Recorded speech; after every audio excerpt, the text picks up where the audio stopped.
alegria a gente estar aqui se reencontrando e recebendo novamente a professora Cristina. Fiquei bem... A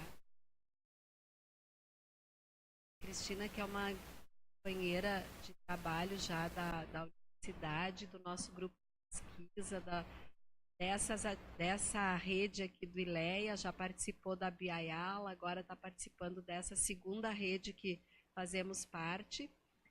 A professora Cristina Simons Munhoz é professora no Departamento de Estudos Interculturais da Universidade de Cauca. Ela trabalha numa licenciatura em etnoeducação, licenciatura esta que ela já coordenou. Ela também já foi pró-reitora dessa universidade na área do que aqui a gente chamaria de extensão e de acompanhamento de atividades de relações com as comunidades.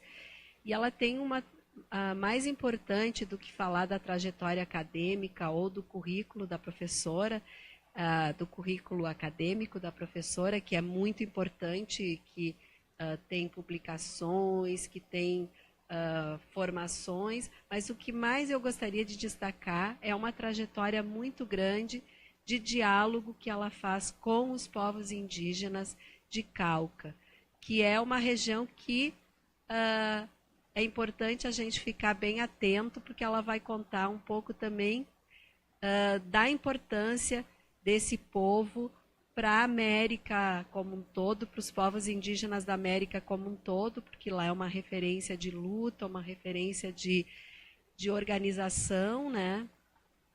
E também dizer assim que a gente agradece muito, Cristina, de tu estares aqui novamente. Algumas pessoas já a conhecem de outras falas dela. Ela já participou, vem trabalhando conosco essa semana, participou de banca no decorrer da semana. Ontem trabalhamos lá na Faculdade de Educação, num outro evento também, e hoje aqui também. Então, Cristina, é uma alegria poder te escutar, e acho que eu já desocupo o microfone, que é o microfone para a gravação, não é para ampliar o som daqui de dentro, né? Mas que é importante porque depois essa atividade ela fica disponível para a gente assistir a hora que quiser, as outras pessoas que não estão aqui também.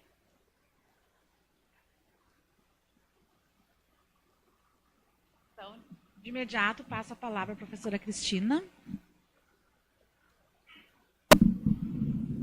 Boa tarde. Una pregunta, ¿les gusta el español? Maravilla. Bueno, entonces, siendo así, vamos a hablar español esta tarde.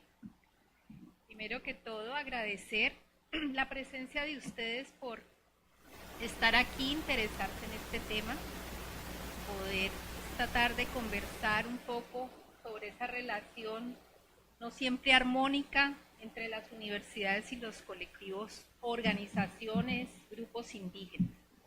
Antes de empezar, quiero agradecer a Sida, profesora Lilea, a la universidad por haber posibilitado venir acá esta semana, y realmente cada visita a Porto Alegre es un aprendizaje más en términos de los avances y la reflexión que viene haciendo el grupo interesado de profesores, estudiantes, investigadores sobre el tema indígena y especialmente en el marco de la educación.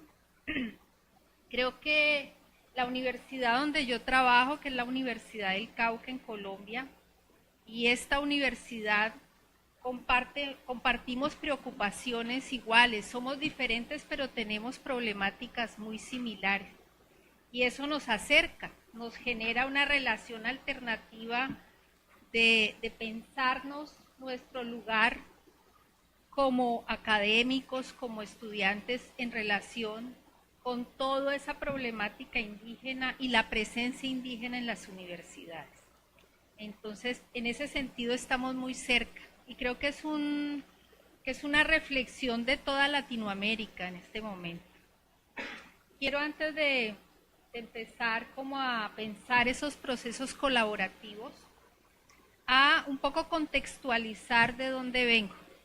Me van a disculpar mis amigos y amigas que ya me oyeron en el día anterior, pero creo que voy a tener que recapitular algunos elementos para los asistentes que no me han oído. Vengo de Colombia, del sur de Colombia, de un departamento, región que se llama Cauca. Esta región ha sido, no sé si privilegiada o expuesta al conflicto social y al conflicto armado durante más de 50 años. Obviamente el conflicto viene desde antes, ¿no?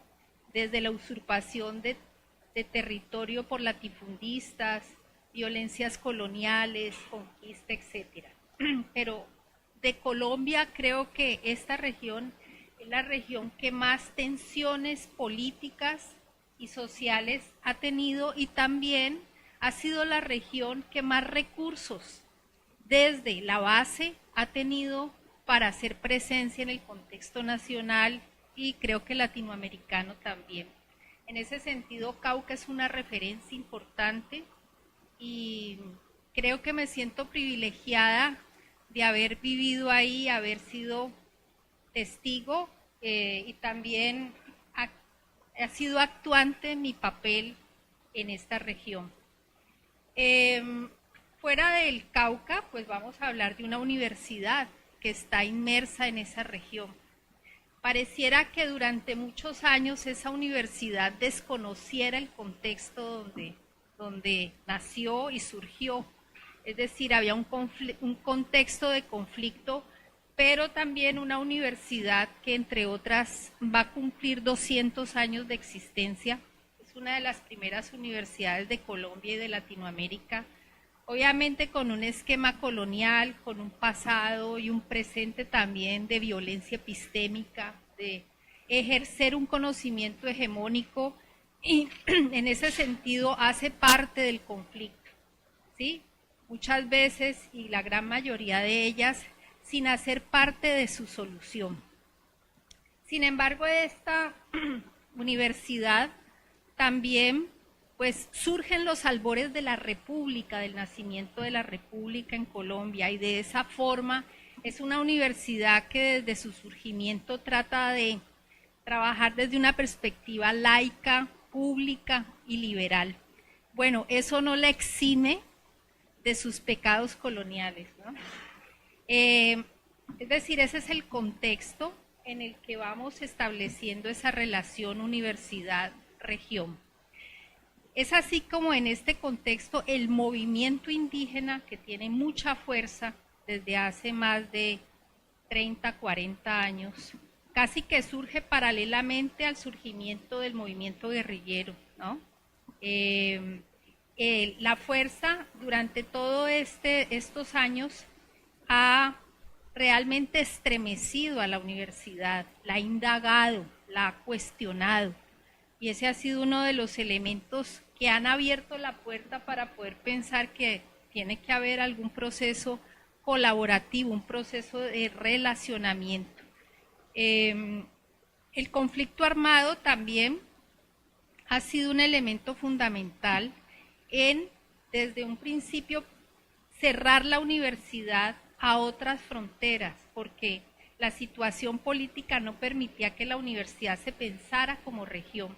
Sin embargo, desde hace unos años esas puertas se han venido abriendo y en este momento la universidad actualmente está en lugares donde no pensaríamos que pudiéramos estar. Sin embargo, ese proceso inició aún con la violencia. Y bueno, tenemos muchas historias los profesores que trabajamos en la universidad y que teníamos que hacer universidad en campo de batalla. Creo que ese sería pues otro momento para encontrarnos y contar lo que significa construir universidad en medio del conflicto armado.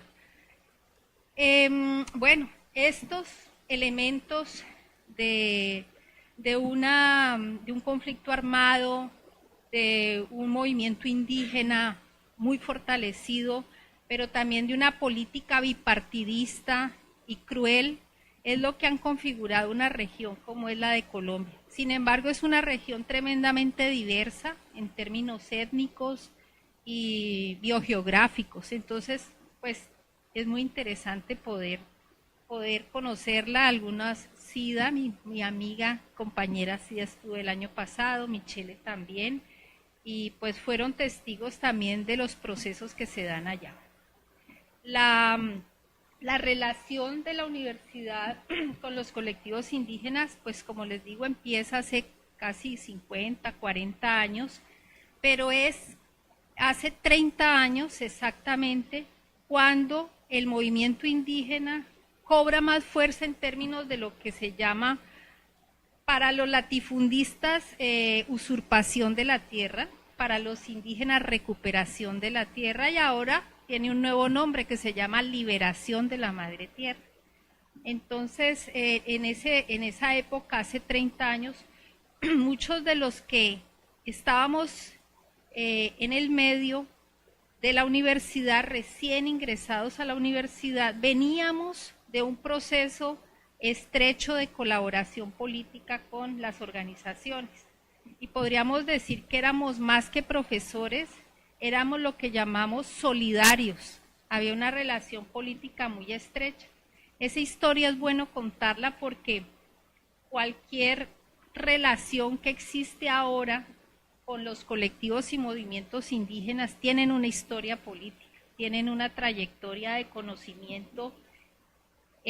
Por lo menos el grupo de profesores con el que actualmente yo trabajo, y que a la postre constituimos un programa que ya lo nombró Sida, que se llama Etnoeducación, que es un programa pensado, fundante desde el respeto por otras cosmovisiones y con la colaboración del movimiento indígena. Fue un programa que surgió en una parcería con el movimiento indígena. Entonces creo que ese elemento es fundamental, es decir, la trayectoria de la relación tiene que contar no solamente como pensar una universidad en abstracto, ¿sí?, como una institucionalidad, sino quienes conformamos esa universidad en ese momento y qué papel jugamos también en el desarrollo de ese conflicto y en el fortalecimiento de los procesos organizativos de ese momento. No todas las relaciones entre este grupo de profesores que llamamos solidarios y otros profesores con el movimiento indígena ha sido armónico. Tenemos historias de por ejemplo, investigadores, antropólogos, historiadores, sociólogos, que lo que hicieron fue llegar a las comunidades a usurpar un conocimiento para luego hacer su publicación. Esa historia la tiene muy bien, la tienen en la memoria las organizaciones indígenas. Y es una, digámoslo así, una deuda, un elemento que no se olvida en esa historia. Y es un elemento que cualquier profesor que va a las comunidades, a ese profesor le recuerdan la historia, y en ese sentido hay una prevención muy fuerte, es una prevención histórica con la academia, por lo que la academia ha hecho. Eso también hay que tenerlo en cuenta porque ese obstáculo, esa historia sigue prevaleciendo en esa relación. Es decir, no podemos olvidar lo que sucedió y en este proceso de recomponer una nueva relación, pues esa historia pesa bastante. No puedo decir que fueron todos los profesores, pero sí hubo un grupo de profesores que inclusive muchos de ellos no pueden entrar a las comunidades indígenas porque pues obviamente son bien conocidos por ellos. La pregunta es, bueno, ¿cómo ha sido esto? ¿De por qué les cuento todo esto? Y yo creo que aquí hay un elemento fundamental en dar algunas claves para pensar un nuevo relacionamiento universidad-colectivos indígenas, y es la experiencia. Yo creo que nosotros nos hemos constituido a partir de la experiencia y lo que Michelle llama el estar vital en esa relación. Desde esa experiencia creo que vale tener en cuenta varias cosas. Una, el elemento de historicidad, es decir, cada vez que generamos un encuentro, una relación con el movimiento indígena, la historia indígena cuenta, pero también la historia de la universidad y la historia que está en ese contexto que les estoy delimitando. Lo heterogéneo, es decir, aquí no hay un solo modelo para entrar a hacer una relación universidad, movimiento, comunidad, colectivo indígena. Hay diferentes formas de hacerlo. Y por ejemplo, miramos en Brasil, hay una política, ¿sí?, de acción afirmativa instaurada en las universidades, ¿no? Una política con una financiación, es decir, hay una invención desde el Estado, obviamente ganada también por un proceso y un pasado, pero que se instauró la política. En Colombia no existe una política tan fuerte como existe acá. Dijéramos que la diferencia está en que la acción afirmativa inicialmente, porque creo que eso está mudando, parte de la política hacia las comunidades. En el caso de Colombia, básicamente la política es muy frágil y la financiación aún más, aún más. Allá, como les contaba en algunas reuniones, todo se paga, ¿no? Y lo que es gratis es sospechoso. ¿Cómo me van a dar algo gratis? Eso debe ser muy malo, ¿sí? Ese es como el concepto en el que hemos crecido. Entonces, aún el trabajo de generar una acción afirmativa en la institucionalidad tiene un costo.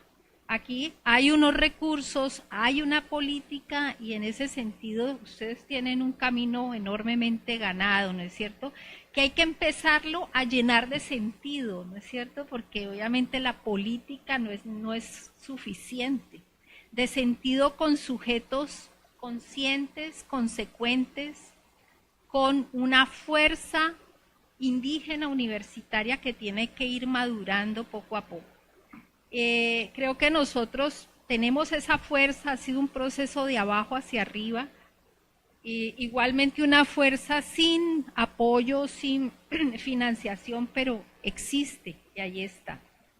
Y la historicidad, como les digo, es una marca, no solamente, por ejemplo, en esa historia, en esa historicidad es importante entender que los primeros años de lucha indígena tuvieron como elemento fundamental la recuperación del territorio, ¿no? Como un elemento cosmogónico y político. Más ahora la educación es, dijéramoslo así, el nuevo territorio a recuperar. Ya no es el territorio físico, sino la educación. Entonces es importante tener en cuenta eso porque el peso de la educación, especialmente la educación superior y universitaria, está cobrando una fuerza inusitada desde el movimiento indígena. Las trayectorias universitarias y organizativas de los grupos étnicos pues son claves para entender esta parcería, este relacionamiento. Los tipos de universidad, modelos monoculturales, universidades con racionalidades todavía autocentradas, no han podido abrir sus puertas para generar otros movimientos. Hay otras universidades con perspectivas flexibles y aquí juega mucho lo público y lo privado, ¿no? Hay universidades privadas que están constituyendo relacionamientos con las comunidades indígenas, creo que desde una perspectiva totalmente confesional, que no estoy muy de acuerdo. Manejan el término, el tema del recurso como una forma para engancharse a las organizaciones indígenas, y lo privado tiene la posibilidad de financiar todo lo que quieran, ¿a costa de qué? Sería la pregunta, ¿no es cierto? Bueno, en estos modelos de universidad no solamente estamos hablando de universidades como los indígenas nos llaman a nosotros, y es un término que se ha ido acotando, y es, no solamente son universidades convencionales, nosotros somos convencionales, sino universidades indígenas. Ese es otro elemento fundamental para tener en cuenta. En Colombia, como en muchos otros lugares de Latinoamérica, ya hay universidades indígenas, autónomas y con estrategia, lo que llaman intercultural, que ese es un concepto, una noción que tenemos que poner en duda más adelante, ¿sí? Pero en esos tipos de modelo también podemos entender que nosotros estamos articulados en ese relacionamiento con universidades autónomas que trabajan desde la perspectiva de la educación propia. Eso lo tienen claro. La educación propia es un recurso político de autonomía, y en ese sentido hay ya funcionando varias universidades públicas. María Aparecida y Michelle tuvieron la oportunidad de visitar la UAIN, que es la Universidad Indígena Intercultural, y la MISAC Universidad, que hace parte de otra etnia, pero que igualmente pues está en funcionamiento con varios programas académicos bajo una perspectiva, como les digo, de la educación propia. Tener en cuenta la mirada insular, es decir, pienso que en este relacionamiento todavía tenemos la noción de que la universidad es la que mira hacia afuera, la que mira a las organizaciones, la que mira a los colectivos, la que mira al indígena, y creo que tendríamos que romper esa mirada desde el centro hacia la periferia y empezar a deconstruir, dijéramoslo así, unas miradas recíprocas. Creo que este es un elemento que todavía da una señal de, obviamente, de una potente colonialidad del saber en ese relacionamiento, y no permite lo que podríamos llamar un contacto más de tipo intercultural. Entonces, la mirada insular tenemos que empezarla a pensar desde acá, desde estos lugares de la academia. Tener en cuenta también romper o delimitar las fronteras del conocimiento.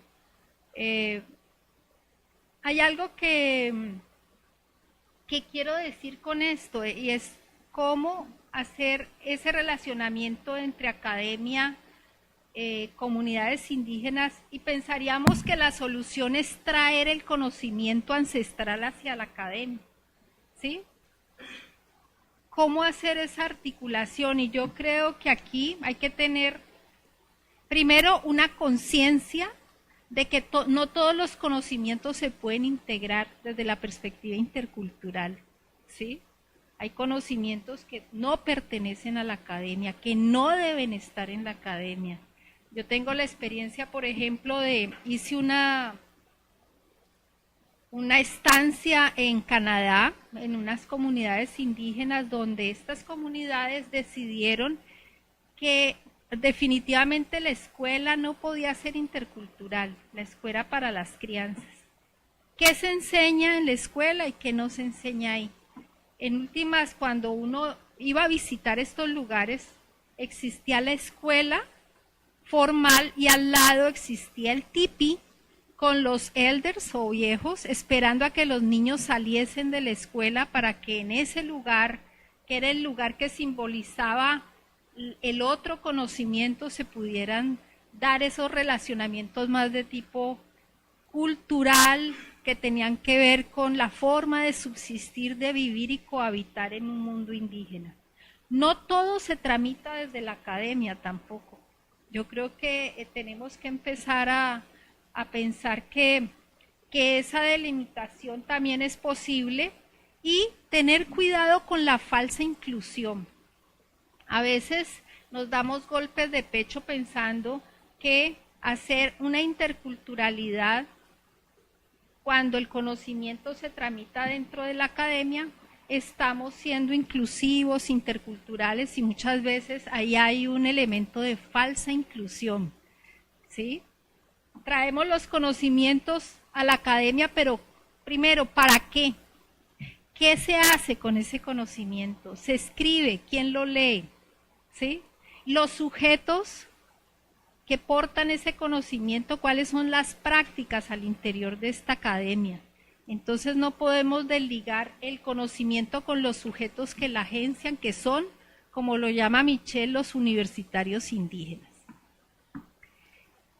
Tiene aquí una noción de la que hablamos ayer, que creo que para los antropólogos es muy conocida, que es la noción de representación, de reconocimiento, y decíamos que la universidad tendría que empezar a pensar del reconocimiento del otro al autorreconocimiento, ¿sí? Entonces ese reconocimiento tiene que ver con procesos de representación, que siempre ha sido el recurso colonialista que ha clasificado y que ordena y controla la sociedad, y obviamente los grupos subalternos que podríamos llamar los grupos indígenas. Entonces la solución es, bueno, ¿cómo hacer para que ese otro se autorreconozca y se autorrepresente? Dijéramoslo así, habría que buscar formas alternativas de representatividad política de los grupos dentro de la sociedad. Aquí existe un problema. Si todos los elementos de representación están en los otros, por ejemplo, las tecnologías de representación y de reconocimiento, los dispositivos de representación y reconocimiento, ¿hasta qué punto los indígenas pueden tener control sobre estos dispositivos y estas tecnologías? Estoy hablando de tecnologías como la educación, la escritura, las redes sociales y los imaginarios y prácticas cotidianas, que es donde más se expresa desde el lenguaje la violencia epistémica, la violencia social contra ese otro.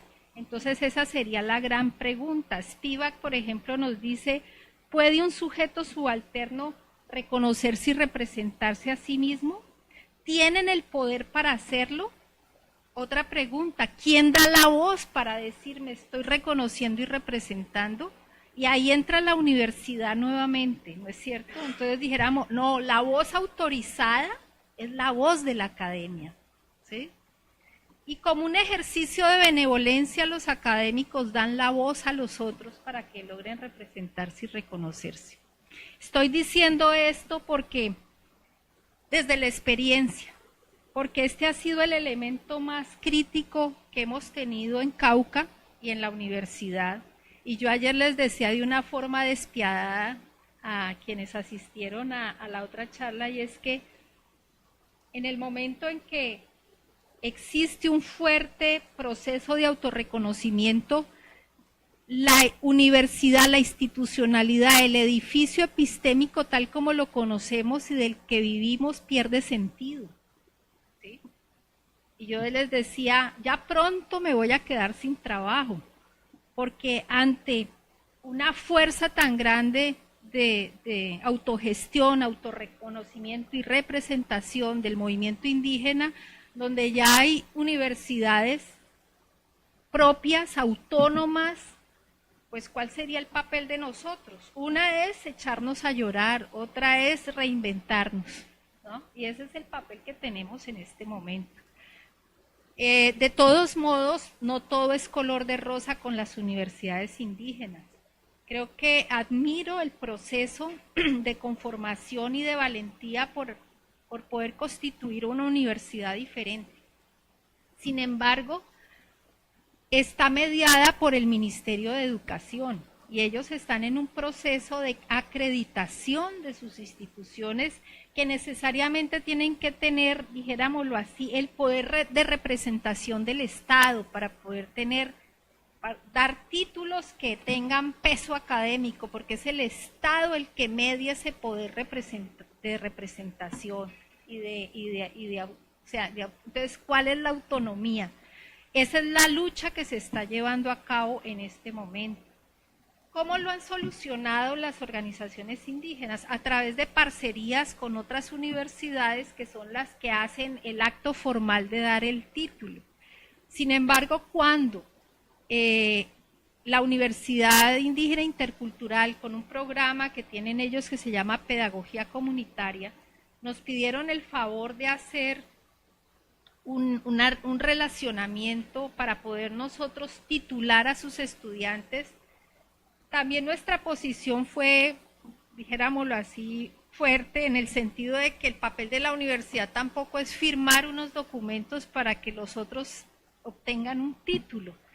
Tendríamos que mirar cuáles son los procesos de formación que los indígenas universitarios han tenido en estas universidades indígenas para poder realmente hacer una relación intercultural y hacer como el puente entre lo que ha sido la educación autónoma y una educación académica. Obviamente esas discusiones fueron críticas porque lo que menos quiere la organización indígena es ser cooptada por el esquema academicista, burocrático, institucional al que nosotros estamos acostumbrados en el que vivimos. Y para nosotros, los que evaluamos ese proceso, pues se nos hizo que la universidad indígena era absolutamente desordenada, anárquica, porque no tenemos la capacidad de entender cuál es el modus operandi de una universidad diferente. Y ahí por más, y trabajo con los indígenas lleva muchos años, pero igualmente me confronto con esas nuevas realidades, ¿no es cierto? Son unas realidades muy difíciles de entender. Por ejemplo, metodologías que no están dentro de nuestra cabeza. Estancias en diferentes lugares del territorio indígena, con unas prácticas totalmente antiacadémicas, pero de todas maneras en el contexto de una universidad. Ayer yo les contaba a mis compañeras que una de las preguntas que yo les hice a ellos es ¿por qué se llaman universidad? ¿Sí? Si ya ese nombre, esa nominación tiene una carga epistémica, ideológica, todo lo que quieran. Sí, queremos ser universidad porque de todos modos ese es el lugar que queremos tomar para nosotros, ¿sí? Es el lugar donde hemos sido excluidos y el lugar que queremos poseer y tener. Entonces, bueno, han sido discusiones interesantes. Aquí tenemos el tema del esencialismo académico. Yo me atreví a llamarlo así porque pareciera, y esto es un elemento que en los grupos indígenas se da, y yo tengo una relación crítica con el conocimiento manejado desde una perspectiva esencialista, en que el conocimiento está inamovible en un lugar y ese lugar casi siempre es el pasado, ¿no es cierto? Entonces, los indígenas están muy convencidos de que todo pasado fue mejor. Yo no estoy de acuerdo con eso. Pero entonces ese conocimiento inamovible, ancestral, parece que estuviera en una urna de cristal, ¿sí? Que no ha sido tocado por la colonialidad, ni por la modernidad, ni por el mundo de la tecnología. Sin embargo, muchos de los académicos a veces creemos que ese conocimiento está ahí en una urna de cristal. Y así como está en una urna de cristal, queremos traerla a la universidad y seguirla guardando en esa urna de cristal. Entonces yo creo que aquí también tendríamos que tener en cuenta de qué conocimiento estamos hablando, de qué ancestralidad.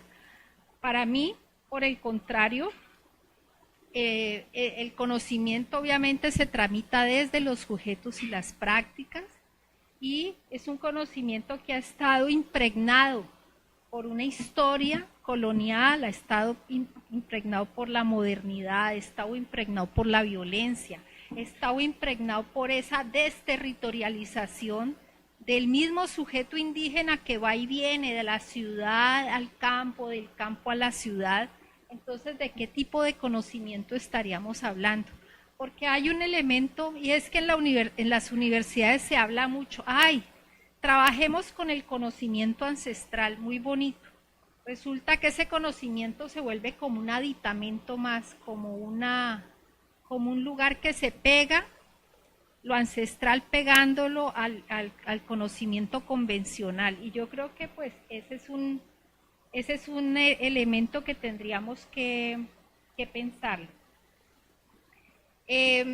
Aquí en términos también del autorreconocimiento habría que pensar la pregunta para nosotros, si hay un proceso de reconocimiento a autorreconocimiento, ya no pensar el otro como distinto, como peculiar, como original, y empezar a pensar a partir de los imaginarios indígenas. Es decir, ¿cómo ha sido ese proceso de autorreconocimiento y autorrepresentación? Y yo creo que en ese autorreconocimiento ya hay un elemento que trasciende los esencialismos. No todos están en el pasado, ni todos son mayores. Lideranzas, como los llamamos nosotros, los mayores de la comunidad. Hay que empezar también a pensar que esas raíces de la ancestralidad tienen conexión con el presente, con las nuevas generaciones, con las mujeres, con los problemas de género, de generación, y en ese sentido el autorreconocimiento propende y aporta a la reivindicación de nuevas identidades. Y en eso yo trabajo y creo mucho en identidades sin construcción permanente. También esa perspectiva puede indagar la tradición, porque no toda tradición tiene elementos positivos, ¿sí? También hemos visto tradiciones donde se alimenta la violencia de género, la drogadicción, alcoholismo, etc. En eso les quiero contar que en ese autorreconocimiento hice por ahí un ejercicio de mirar qué están pensando los imaginarios indígenas. Y los imaginarios indígenas, por ejemplo, de algunos adultos, hablan de que en este momento se construye una tipología, por ejemplo, frente a los jóvenes indígenas. Entonces, te hablan. Aquí tenemos en la comunidad jóvenes indígenas incorporados y no incorporados. ¿Qué significa eso? Entonces, aquellos que están incorporados, inmiscuidos en la cultura y aquellos que no. Entonces, miren que también en ese autorreconocimiento se van configurando unos imaginarios muy especiales, en el que se generan polaridades frente a la representación del indígena con sí mismo y sobre todo del adulto indígena con el joven indígena, que es también un elemento que quiero como que lo pensemos, porque a las universidades están llegando cada día más indígenas jóvenes. Y estos jóvenes indígenas para mí son los sujetos que debaten la tradición y están en esa contradicción entre lo que llamo la tradición y la actualización. Y seríamos capaces de decir que el indígena joven es el sujeto que está redinamizando las identidades. Aquí al final tenemos la perspectiva crítica de la cultura. Y yo creo, eso se lo digo a los estudiantes cuando estamos en clase, y es reivindicar un poco el escenario de la universidad. Yo creo que el escenario de la universidad es el lugar por antonomasia donde podemos generar una perspectiva crítica de la cultura, ¿sí? Y un poco correr el velo de esos idealismos esencialistas para empezar a pensar que dentro de las colectividades indígenas hay sujetos, hay actores que también están en crisis con su propio contexto, que están en crisis con la universidad, pero no por ello no están en crisis con su comunidad. Muchos de ellos van a la universidad en un acto liberador, porque no todas las comunidades, las aldeas, son lugares privilegiados para los jóvenes. Y es ahí, en este espacio universitario, donde indígenas y académicos podemos generar discusiones y perspectivas críticas de la rutas posibles. Aquí, ¿cuáles serían los elementos que tenemos que también tener en cuenta que nos permiten un camino? Es definir qué tipo de acciones colaborativas, cursos, servicios, investigaciones, producción intelectual que se requieren y se puedan ofrecer. Toda producción intelectual tiene que tener una conexión con una pertinencia. Entonces, yo creo que ustedes tienen mucho trabajo de eso y creo que aquí hay un gran avance en ese término de producir intelectualmente, más no en nuestra universidad. El trabajo que hemos logrado con indígenas ha sido un trabajo más, por un lado, pues vinculado políticamente al contexto del Cauca, por otro lado muy pragmático, por otro lado muy del hacer, más no de ya sistematizar y generar memorias escritas sobre lo que se ha hecho. Clarificar el papel de la universidad y de los colectivos y organizaciones, negociaciones previas, intervención académica, seguimiento y evaluación. Entonces, cuando tenemos un acontecer indígena en la universidad a través de cursos, investigaciones, servicios, debemos tener claro el papel, una negociación previa, porque muchas veces cuando ese papel no está claro, los elementos de poder de uno hacia otro, pues no se pueden explicitar, sino que quedan en lo que llamaríamos un currículum oculto, ¿no? Unos lugares ocultos donde quien decide en últimas es la academia frente a las rutas que podamos tener. Y las diferencias culturales como recurso para la complementariedad de saberes y conocimientos. Alguien me decía, ¿cuál es la diferencia entre generar una integralidad de conocimiento o una integración de conocimiento y una complementariedad? Todo esto en el marco de lo que todos hablamos y hemos oído hablar, que se llama el diálogo de saberes. El diálogo de saberes suena muy bonito, pero es muy difícil de hacerlo. Entonces, hay dos posibilidades. Uno, que son dos perspectivas de conocimiento diferentes.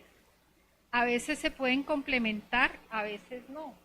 Y yo creo que esa discusión tiene que ver con que para qué ese conocimiento, ¿no? Si es un conocimiento ligado a la violencia, ligado a la colonialidad, ligado a construir un mundo de luchas individuales, de competitividad, o si es el otro mundo que también tiene de eso, pero que está construido desde sus orígenes en un mundo pensado más en la fraternidad, en la colectividad y en la colaboración.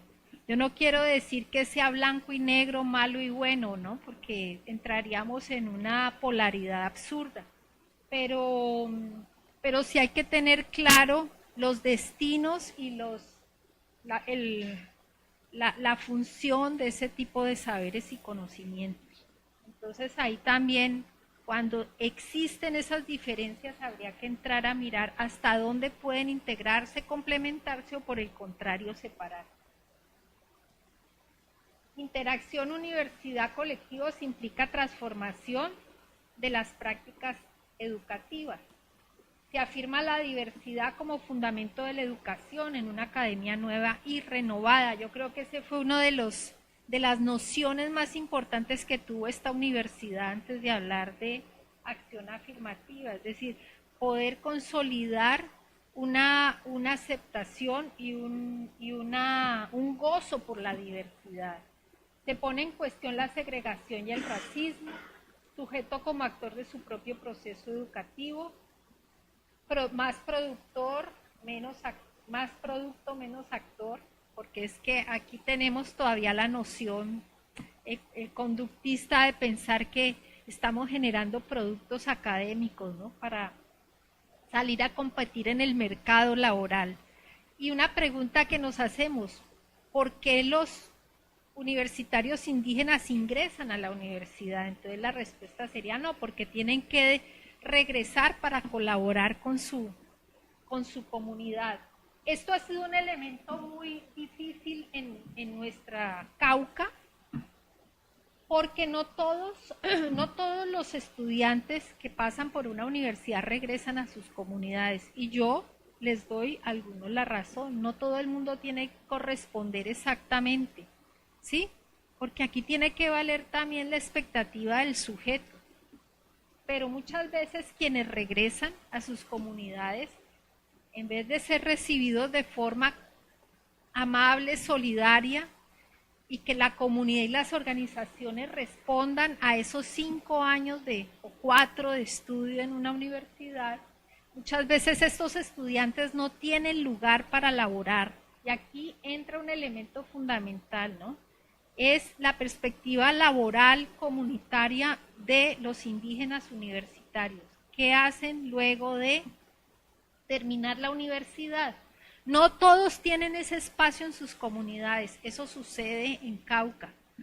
¿Por qué? Porque muchas veces la organización indígena no siempre ha invertido el triángulo y seguimos teniendo una visión verticalista, una visión clientelista, y estos estudiantes que se han esforzado por estar en una universidad llegan y no encuentran un lugar de trabajo porque hay todavía, dijéramoslo así, una tradición clientelista que vale la pena criticar.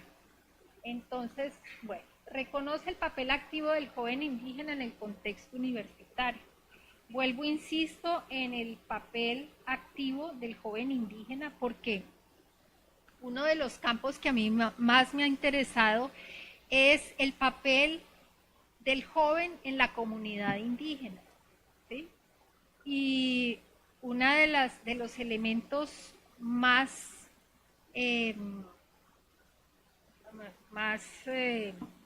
impactantes es la culpabilización del joven indígena por la pérdida de la identidad y de la tradición. Vuelvo y repito, como si la tradición estuviera en el pasado y solamente fuera producto de la experiencia de un adulto que se convierte en líder o en gobernador indígena o en cacique, como lo queramos llamar. Hay una violencia contra el joven indígena porque primero el pasado no le pertenece, ¿no? El pasado está en el pasado y quien recuerda el pasado pues son los mayores, los viejos, los que tienen el poder de la cultura y el poder de decisión. El futuro es incierto, ¿sí?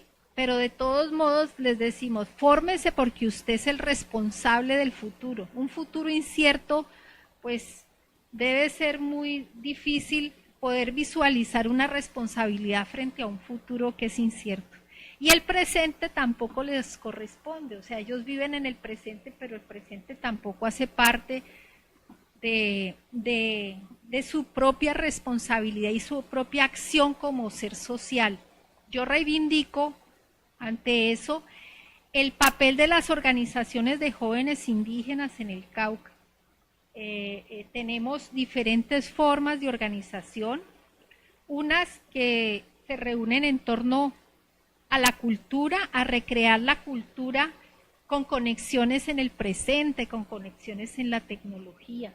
Otros, como la Guardia Indígena, tienen un papel de control social y cuasi militar en la organización indígena, no tienen armas, pero ejercen, es un pequeño ejército de jóvenes que genera y que da orden y cohesión a las grandes marchas, a los grandes movimientos, y tienen, dijéramoslo así, un poder de organización muy fuerte.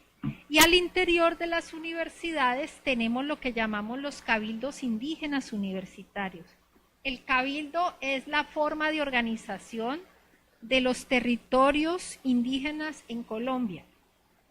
Lo que hace es que esta organización se traspola, se lleva a la universidad, y las universidades tienen cabildos indígenas universitarios. Por ejemplo, en la Universidad del Cauca tenemos un cabildo indígena muy fuerte que hace el papel de cohesionar los indígenas que llegan. No lo hace tanto la institucionalidad universitaria como esta organización de base.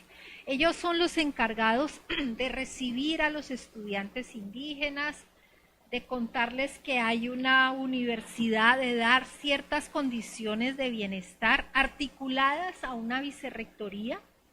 La que Sida contó que yo fui alguna vez vicerrectora, pero todo el elemento de bienestar, de cohesión, de colectividad surge desde esta organización, ¿sí? Entonces es interesante porque hay un nivel de autogestión, de autogobierno muy fuerte al interior de la universidad. Como anécdota les cuento que hay algunos de los estudiantes, cuando fueron recibidos por el Cabildo Indígena Universitario, se escabulleron. ¿Por qué no asiste al Cabildo? Allá están sus compañeros indígenas para que sigan pensando y repitan o resimbolicen las tradiciones en la universidad. No, profesora, déjeme solo, que yo quiero vivir libre un tiempo de mi vida, quiero ser sujeto individual, sí, quiero vivir las calles, caminar solo, fumar marihuana, ir a un bar, sentirme estudiante, no tener la marca de ser indígena por lo menos por un tiempo. Sin embargo, también después de un tiempo, su papel como indígena se refuerza, y yo digo que la identidad indígena se fortalece en contextos no indígenas, y yo no he visto indígenas más indígenas que nuestros estudiantes de la universidad, porque es en ese contexto hostil o aparentemente hostil o aislado donde su identidad indígena se recompone en un mundo urbano y también se refuerza, pero de otra forma, ¿no es cierto? Y yo creo que a muchos estudiantes, aún siendo no indígenas, les pasa lo mismo. Entonces, ese sujeto joven tiene la ventaja para quienes pensamos en esto y para ellos, de indagar la cultura, de romper identidades monolíticas, de construir memoria, porque los jóvenes también tienen memoria. Esa es una de las violencias que creo que sufren los indígenas jóvenes, pensar que no son poseedores de la memoria ancestral, y yo creo que sí, ellos día a día la están construyendo, además porque su contexto de violencias, de exclusión, hace que tengan una vida cargada de memoria, y eso hay que valorarlo en el contexto de las universidades. Por eso, cuando trabajamos dentro de una universidad con indígenas, la memoria no hay que irla a buscar afuera, está en los sujetos que están en la universidad. Quiero contar también la experiencia de empezar un trabajo con jóvenes indígenas que fueron guerrilleros de las FARC. En el Cauca,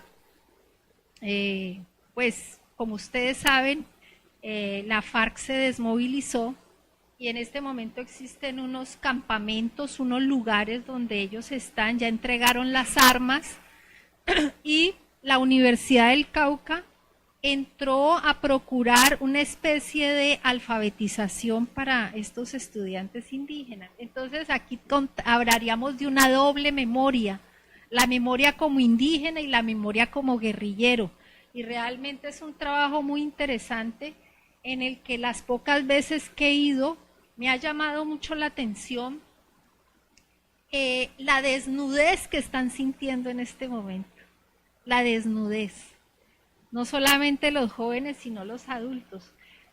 ¿Se imaginan un joven que desde los 5, 10 años casi que nació dentro de la guerrilla, o en territorios que eran que eran dominados por la guerrilla.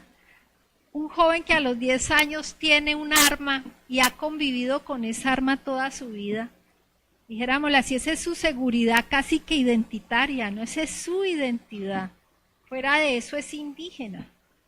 Y de un momento a otro hay que entregar las armas. Entonces, y además es un indígena que, por ejemplo, ha convivido en la selva, en la montaña, y no ha tenido necesidad ni siquiera que aprender el español, porque ha estado bajo unas fronteras geográficas, unas fronteras políticas y unas fronteras étnicas muy demarcadas. De repente el gobierno y la guerrilla hacen la paz y estas personas podrían estar sonriendo, están muertas de miedo porque tienen que enfrentarse a una selva mucho más hostil, que es la selva de la sociedad, la selva de conseguir trabajo, la violencia, por ejemplo, de entrar a tener que tener un servicio de salud prestado por el Estado, la violencia, por ejemplo, de tener que entrar a aprender cosas que no necesitaban antes, pero ahora para tramitar su vida frente a la sociedad las van a tener que aprender. Y ese es el papel ahora de mi universidad. Bueno, ¿qué papel cumple la universidad en este proceso? Esa es la gran pregunta que nos estamos haciendo. Entonces, joven indígena universitario, hay que pensar. Quienes son profesores aquí, el tema no es tanto la interculturalidad con los conocimientos, con los sujetos que hacen parte de ese conocimiento. Bueno, lo que decía, indígena universitario, sujeto relacional que construye y resignifica su identidad a través de redes de interacción, sujeto transformado, reafirmado en su identidad. Rutas posibles, se definen diseños curriculares, poner en relación contenidos, metodologías, producción escrita, visual, dispositivos didácticos con formas de conocimiento ancestral, comunitario y propio. Hablando con Sida y con algunas compañeras, les decía y pensaba que para poder lograr este relacionamiento universidad, comunidades, universitarios indígenas, no podemos esperar que los diseños curriculares se redefinan, se transformen desde arriba, ¿sí? Como lo dice Michelle en su tesis de doctorado, hay que hacer pequeñas batallas cotidianas, diarias, ¿sí? Somos hormigas, somos quienes laboramos permanentemente en lograr romper los marcos de diseño curricular que han estado estancados durante muchos años. Hay diferentes experiencias, ustedes las tienen, trabajo en las aldeas, producciones escritas colaborativas y conjuntas. Yo les doy, por ejemplo, la experiencia que tuve y que tenemos con 3 asignaturas. En la universidad todos los estudiantes deben ver 3 asignaturas obligatorias, una que se llama ética, otra que se llama formación sociohumanística y hay una que tiene que ver con el deporte, con el cuerpo, con la salud. Bueno, en este año yo me aventuré a dar la asignatura de actividad física y deporte con mis estudiantes indígenas y otros estudiantes también. Hicimos un trabajo muy interesante donde lo que hicimos fue caminar el territorio, así se llamó el curso. Hicimos muchas caminadas muy largas, fuimos al volcán que queda cerca a la ciudad. Michelle, cuando iba a ir a mi ciudad que se llama Popayán, decía que no iba porque le daba miedo que el volcán fuera a estallar. Hasta ahora no ha estallado y pudimos ir hace como un mes a hacer uno de los recorridos. Fueron muchas horas caminando pero son recursos que podemos ir reinventando sin necesidad que el consejo académico o el consejo directivo nos dé la bendición para poderlo hacer. El marco del curso era no tener marco teórico. Y básicamente lo que hicimos fue trabajar desde el silencio, generando una relación y una percepción del cuerpo con la naturaleza y con el entorno. Bueno, podríamos decir que estoy desarrollando un marco teórico de lo que hicimos y la idea es no palabra, más silencio y más escucha. Bueno, otra que tenemos es las cátedras. Tenemos la Cátedra de Estudios Afrocolombianos, la Cátedra Indígena. La que más desarrollos tiene es la Cátedra de Estudios Afrocolombianos, como lo llamamos nosotros. Decir negro en Colombia es peyorativo por una reivindicación de las propias organizaciones. Y una de los cuestionamientos, de las inquietudes que teníamos era que estas cátedras también se convirtieran como en un aditamento más, como en un añadido, como algo que no encajaba. Y bueno, una de las experiencias para que esto no suceda es lo siguiente, y es ahí donde la dirección tiene que invertirse. Yo creo que la Cátedra de Estudios Afrocolombianos y la Cátedra Indígena no debe ser tanto ni para indígenas ni para afrodescendientes, tiene que ser para los otros, para los otros. Ellos son los que deben dejarse indagar por estos procesos. Y de verdad, la academia tiene que empezar a pensar realmente es en recibir y en reaprender de afuera, porque es la única opción para podernos reinventar. La única palabra en portugués, obrigada.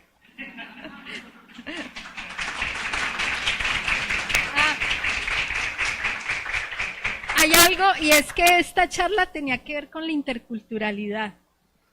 Yo quisiera que todos pensáramos si todo esto que les he contado tiene que ver con la interculturalidad, pero creo que algunas claves para pensarnos la interculturalidad de una forma diferente, porque yo les contaba ayer que la interculturalidad se ha convertido en una palabra de moda.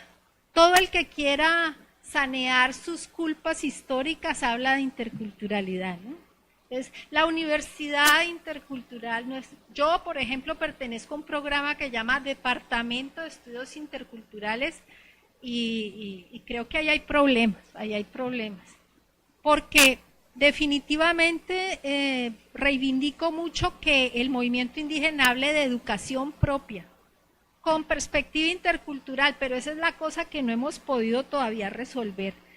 Y yo hago una invitación para quien piense interculturalidad, primero redefina el concepto de cultura. ¿Qué está pensando por cultura? Involucrarse en el campo de las identidades como un ejercicio en construcción, no como identidades inamovibles. Pensar la universidad como un escenario de confrontación y de construcción permanente. Y por otro lado, es necesario el fortalecimiento de las colectividades de base al interior de las universidades. Yo creo que ese es el elemento que ha tenido más fuerza y que nos indaga día a día nosotros en la Universidad del Cauca. Y pensar que la identidad no está por allá, ahora pensemos en el futuro. Construyamos algo para algún día hacer una sociedad intercultural, entonces se convierte en una utopía inalcanzable. Yo creo que la interculturalidad la hacemos día a día. Alguien me dijo le dije, estoy hablando portugués muy mal. Y entonces, no, estás hablando portuñol. Le dije, pero no debo hablar portuñol. Entonces, el portuñol es el ejemplo más maravilloso de interculturalidad. Entonces, voy a seguir hablando portuñol. Muchas gracias.